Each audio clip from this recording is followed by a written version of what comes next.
So I'm sure you've read about a platform called cex.io. It's simply a platform that you can actually use to buy and sell crypto easily.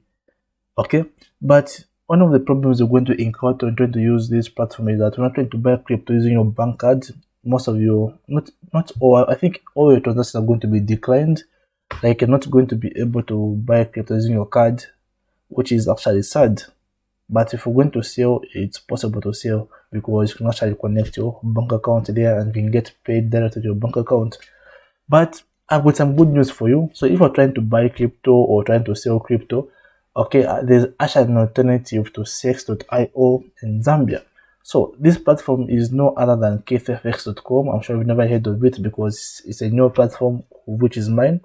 So I've been buying and selling crypto since 6 years ago, and I'm the most trusted person in Zambia when it comes to buying and selling. So with this platform, you're going to be buying and selling direct to me, not through other people.